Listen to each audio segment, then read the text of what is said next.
Em, Sobre la cuestión del programa nuclear de Irán, creo que un punto de partida adecuado es desafiar o contrarrestar de alguna manera una imagen benevolente que fue presentada, me parece a mí, a nivel universal por los medios masivos de comunicación a propósito de las bondades de este acuerdo que se ha pactado. Y nuestra tendencia humanista nos lleva naturalmente a aplaudir un acuerdo que involucre a enemigos históricos, en la creencia de que posiblemente esto lleve a una paz o por lo menos a un estado de coexistencia y definitivamente de no guerra. De manera que ponerse en la posición de un crítico respecto de un acuerdo entre dos némesis como han sido y son Estados Unidos e Irán puede lucir raro, puede lucir que uno está en contra de la idea del acercamiento o de esa paz, pero nada más lejos que esto. Yo simplemente creo que el acuerdo que se ha firmado es un pésimo acuerdo y les voy a explicar por qué creo esto y trataré de justificar mi decisión acerca de por qué creo que lo que se ha pactado debió haber sido mejorado significativamente antes de llegar a esa puesta de firmas. Y lo primero entonces para marcar aquí, o lo segundo es el precedente. La realidad es que la historia ofrece precedentes de acuerdos que aparentaban ser sobresalientes y resultaron ser dramáticos y que han concluido en un colapso abyecto con consecuencias nefastas para las naciones y para los habitantes de esas naciones. El ejemplo paradigmático en este sentido es el Acuerdo de Múnich, firmado en 1938 entre la Alemania nazi y Gran Bretaña y Francia. Un pacto que en aquel momento el primer ministro de Gran Bretaña, Neville Chamberlain, prometió: esta va a ser la paz en nuestro tiempo, peace in our time. Así es conocido el discurso que él pronuncia. Adolf Hitler, en noviembre de 1938, tras firmar el pacto, dice: de ahora en más no tengo más reclamos territoriales sobre Europa. 1938.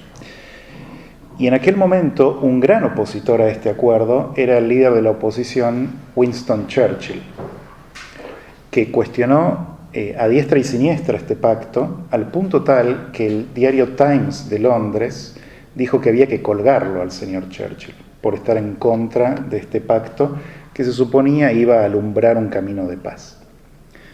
Bueno, unos meses después, conocen la historia, Hitler invade Polonia, inmediatamente invade un montón de otros países de Europa, inicia la Segunda Guerra Mundial, Neville Chamberlain renuncia humillado y Churchill es invitado a hacerse cargo del gobierno de Inglaterra.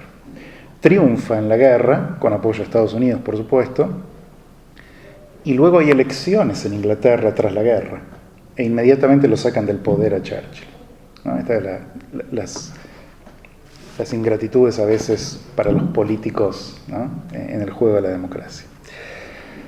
Bueno, pero traigo este precedente, si bien es un precedente muy dramático y sin hacer comparaciones de ningún país con ninguno en lo que acabo de marcar, que nos muestra que a veces el entusiasmo y el optimismo pueden estar fuera de lugar. No siempre un acuerdo hacia la paz termina en paz. Los israelíes y los palestinos conocen esto. En 1993 firmaron el llamado Acuerdo de Oslo, un pacto que no era un acuerdo de paz, era un acuerdo que abría las puertas a sucesivos acuerdos que terminarían en una paz final palestino-israelí. Estamos muy lejos de ello, y ya cumplió más de 20 años este pacto. En 1994, Bill Clinton firma con Corea del Norte un acuerdo nuclear para contener el programa nuclear de Corea del Norte. Y esto fue hace más de 20 años. Hoy en día Bill Clinton es candidato a, no sé cómo se dice, primera dama, es decir, su mujer es la candidata a presidente de Estados Unidos del Partido Demócrata. Él da entrevistas y es un hombre muy querido en vastos sectores de Estados Unidos. Pero mientras esto pasa, mientras Bill da las entrevistas con su sonrisa seductora, Corea del Norte está probando armas nucleares, desestabilizando a la península coreana. De modo que la idea de que los acuerdos entre enemigos necesariamente son algo bueno es algo que yo desafío porque hay precedentes históricos que sugieren que este puede no ser el caso. Ahora, entonces vamos de lleno aquí. ¿Qué es lo que se pactó? ¿Y por qué creo yo que es malo? El primer término involucra a con quién se pactó. Si uno quiere comprar un auto en Buenos Aires y un amigo le recomienda a uno que vaya a una zona medio gris, con uno que es medio contrabandista y tiene antecedentes policiales, bueno, quizás podés avanzar con esa compra si querés, pero el nivel de recaudos que tenés que tomar es enorme, que no sería el mismo nivel de recaudo que si vas a comprar una concesionaria oficial en Libertador y Cavia. Entonces, el pacto aquí ha sido entre las potencias, por un lado, fundamentalmente los miembros del Consejo de Seguridad más Alemania, y por otro lado con Irán, que es un país que en los últimos 30 años ha estado gobernado por una teocracia, es decir, por una junta de sacerdotes musulmanes, se los conoce como los ayatolás, y que han impuesto no una democracia donde el pueblo gobierna, sino una teocracia, un régimen donde el sacerdocio gobierna. Este es un régimen que hablar 2 o 3 minutos de él es necesario para entender las sospechas que uno legítimamente puede tener sobre con quién se ha pactado. Es un régimen que en los últimos 30 años viene promoviendo terrorismo a nivel regional y a nivel internacional, y en la Argentina lo hemos sufrido. Cuando explotó la embajada de Israel aquí y la AMIA, fue perpetrado en ambos casos por Irán a través de sus brazos armados informales, como la Yihad Islámica y el Hezbollah. Es un régimen que hoy en día, mientras esto se negoció y se firmó, está involucrado en promover terrorismo en la Franja de Gaza, en el Líbano, en Yemen, en Bahrein y en Irak. Estamos hablando de un país que ha hecho atentados terroristas en Europa y que ha puesto a Estados Unidos y a Israel de manera preponderante como objetivos a lo largo de toda su historia. Estamos hablando de un régimen que niega el Holocausto y lo hace de manera sistemática, lo hace como política de Estado. No estoy hablando de un oficial que diga algo y se tiene que retractar y queda todo en la confusión. No, estamos hablando de un gobierno que oficialmente promueve la negación del Holocausto. En la Argentina, si uno niega el Holocausto puede ir preso, porque hay leyes que condenan, que criminalizan esta conducta. Pero estamos hablando acá de las máximas autoridades de Irán que abiertamente niegan el Holocausto sin pagar un precio por ello. El presidente anterior se llamaba Mahmoud Ahmadinejad. Y Mahmoud Ahmadinejad abiertamente decía: el Holocausto es un mito, el Holocausto no existió, es una gran mentira de los judíos para extorsionar al mundo entero y demás. Desde que él perdió la elección última y ganó Hassan Rouhani, que es presentado como un moderado, y en términos relativos a él, claro que lo es, pero el punto es, como, si me permiten la comparación, como decir, estás enfrentado a un puma y un leopardo, ¿y cuál es menos agresivo? Sí, en términos relativos posiblemente uno sea un poco menos que el otro, pero mientras los dos pertenezcan a la familia de este tipo de animal y me lo cruzas en la selva, a mí me inquieta. Y digo esto porque Hassan Rouhani, bajo su mandato, ya lleva organizados 2 festivales internacionales de negación del Holocausto. Y uno ocurrió hace apenas un mes atrás. Lo pueden buscar en internet, hay una página oficial de Irán, está en farsi, en inglés y en portugués, invitando, ya no se puede participar, ya se terminó, invitando a quien quiera a presentar una caricatura con la temática de, no lo dicen abiertamente la negación del Holocausto, pero es esto. Y todas las caricaturas de hecho son brutales, son virulentamente antijudías, anti-israelíes, anti-americanas, pero en unos niveles que de hecho, búsquenlas porque es profundamente perturbador el tipo de caricatura que se presenta. Bueno, esto paga un precio de unos $12.000, o sea, está organizado, está promocionado. Esto ocurrió el primer certamen con Hassan Rouhani, que es el reformista, un moderado que se hizo del gobierno ahora, y el segundo certamen nuevamente con él, con la diferencia de que esta vez el canciller, Javad Zarif, en entrevistas con la prensa occidental, dijo que el gobierno no apadrina, no está involucrado oficialmente en este festival. Lo cual, para quien mínimamente conoce la realidad de Irán, sabe que esto es falso. En Irán nadie tiene libertad de expresión y cualquiera que se atreva a organizar un festival de cualquier tipo sin autorización oficial termina preso. No solo esto, los entes vinculados a la organización están dentro de las estructuras de ministerios del gobierno de Irán. El problema es que cuando un ministro como Zarif hace una afirmación de este tipo, en general el periodista que lo entrevista no está en condiciones de rebatirlo, ni cuestionarlo, y tiende a creer la frase, y la frase queda ahí. Pero el hecho es que en este festival el gobierno iraní está profundamente implicado.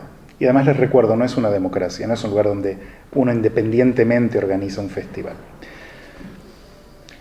Entonces, por un lado esto que genera una gran duda en un aspecto muy fundamental. Si Irán está en una política de acercamiento al mundo libre, si está en un momento donde lo que quiere es presentar una imagen moderada ante el mundo y lograr el respeto internacional a que es un buen ciudadano internacional, entonces no se entiende que siga negando el Holocausto. Atenta contra esta política de relaciones públicas. Pero sin embargo lo hace.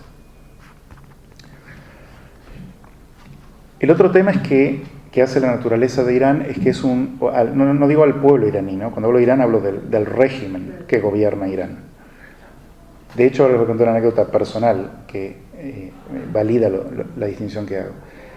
Bueno, el régimen es un régimen teocrático dictatorial.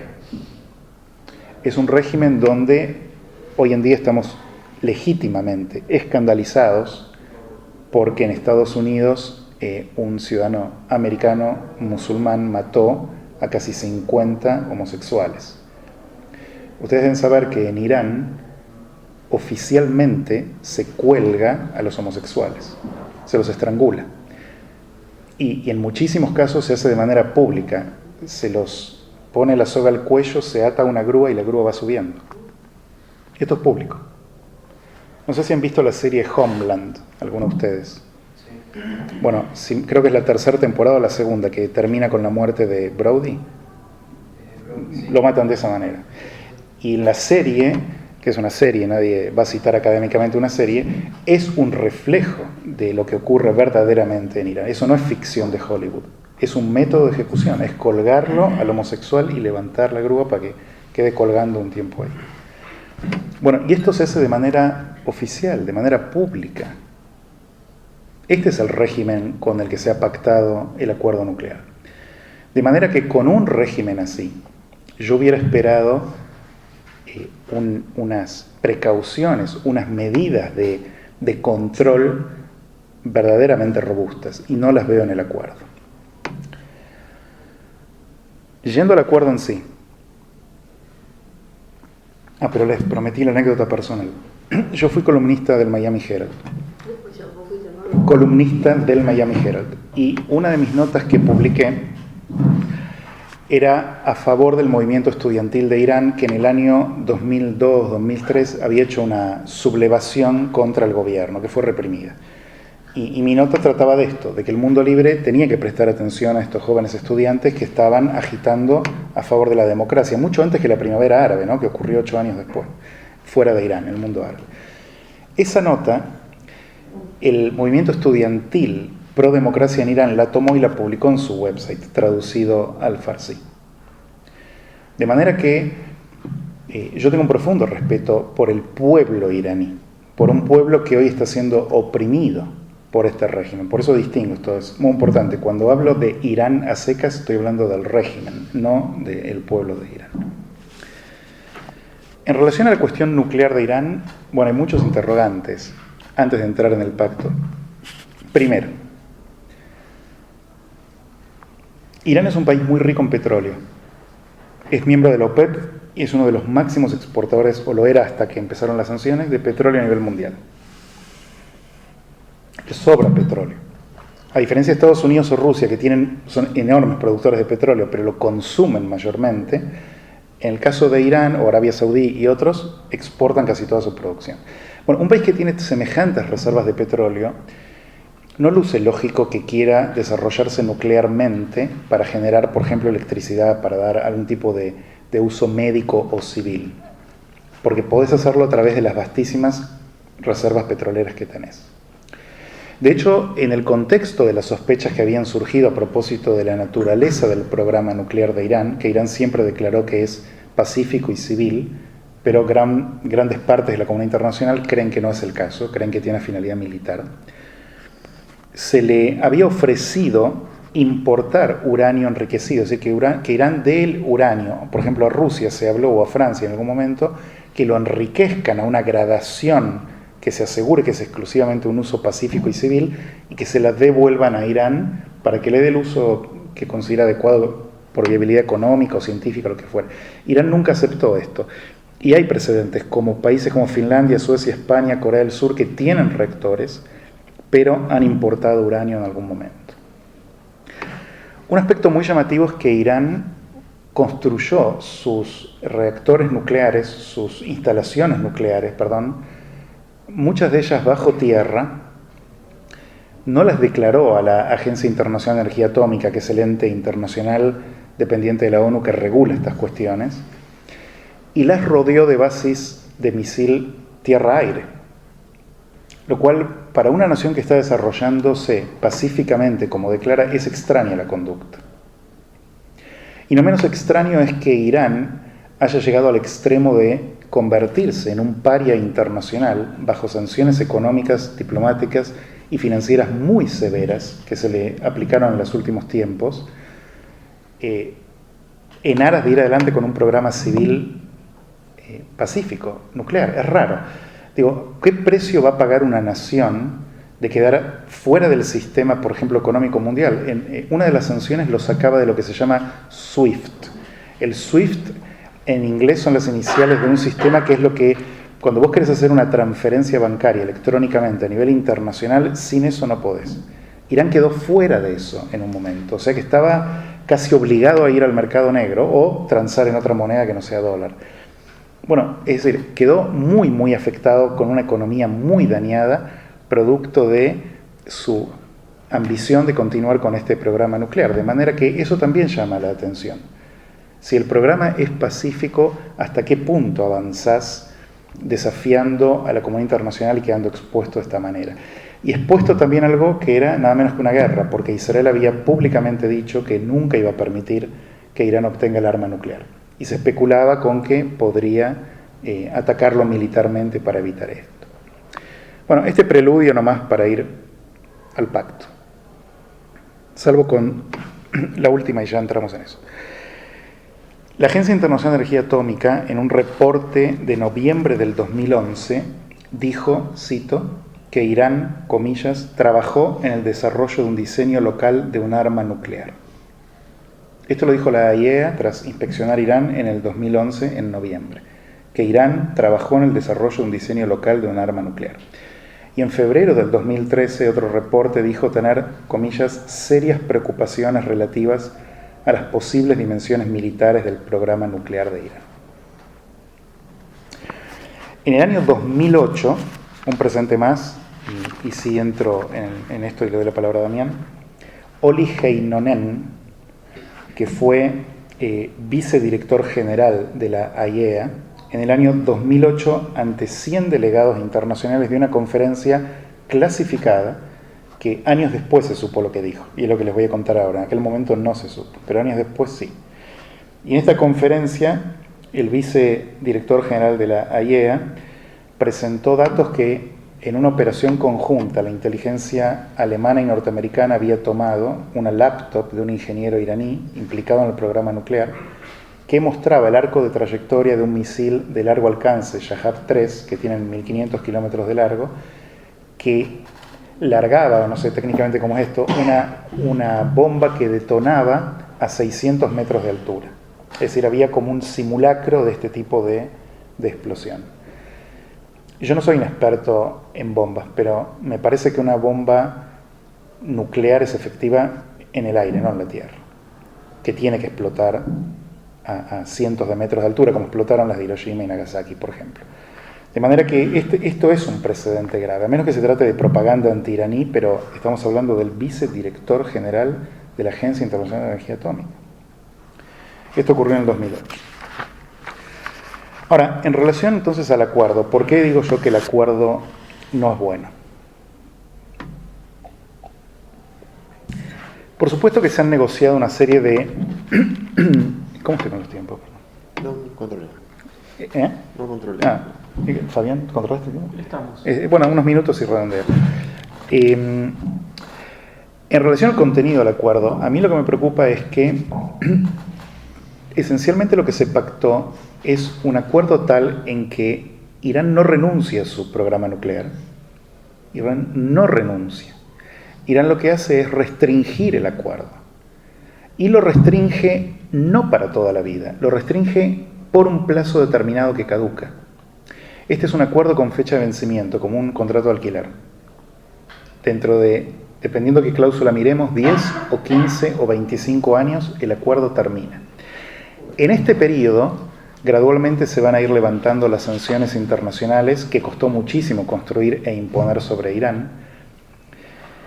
A Irán se le ha restringido de manera muy significativa el enriquecimiento de uranio, la gradación al que puede enriquecer el uranio, que dependiendo hasta dónde gradás, hasta dónde enriqueces, va para un uso civil o un uso militar. Se le ha restringido la cantidad de centrifugadoras que puede tener, se le ha abierto la puerta a que los inspectores puedan inspeccionar. Pero cada uno de estos elementos tiene una contrapartida o una limitación muy fuerte. Por ejemplo, en el caso de las inspecciones, no es que los inspectores pueden caer de manera sorpresiva a las instalaciones nucleares e investigarlas, que sería lo que uno esperaría en un acuerdo con un ente como este, sino que tiene que hacer una solicitud. Irán tiene 24 días para responder, en cuyo periodo puede obviamente limpiar cosas que no sean santas. Recién ahí van los inspectores de la Agencia Internacional de Energía Atómica, que elevan un informe, y en la comisión que evalúa si ese informe hay que darle lugar o no, se sienta Irán. Esto es lo más insólito de todo. Y hay otras cosas del tipo que son bastante preocupantes. El embargo, por ejemplo, militar que hoy hay sobre Irán en 5 años termina. El embargo sobre misiles balísticos, que son los que le permiten transportar ojivas nucleares a larga distancia, hasta Europa o hasta Israel, que ha jurado destruirlo, termina en 8 años. Las sanciones se van levantando. Hay 100.000 millones de dólares, comparen eso con las reservas argentinas, ¿no? 100.000 millones de dólares en activos congelados que tiene Irán fuera de su país, que se lo están levantando para dárselo. De manera que la conclusión, y ya sí cierro, que veo aquí de este pacto es que va a reforzar económicamente a Irán, porque las sanciones se van a ir levantando, Irán va a poder volver a exportar petróleo, rearmar su economía, mientras que el programa nuclear no queda anulado al nivel de que quede aseguradísimo que es exclusivamente un uso civil, sino que hay un amplio margen para que Irán pueda engañar. Pero si Irán no engaña, y si Irán honra cada una de las cláusulas, de cualquier manera, en 10 o 15 o 25 años se termina el acuerdo. De modo que hice mucho preludio a otras cosas de contexto y faltó hablar más en profundidad del acuerdo, pero si quieren después lo hacemos, hablo de la palabra a Damián. Lo que sí creo para cerrar mi parte es que el acuerdo tiene elementos muy positivos y fue negociado por gente profundamente inteligente. Nadie va a cuestionar la habilidad diplomática de los diplomáticos involucrados, de los científicos involucrados. Lo que sí digo es que, considerando la historia reciente del régimen iraní, las salvaguardas y por sobre todo las acciones punitivas a las violaciones tendrían, creo yo, que haber sido más fuertes.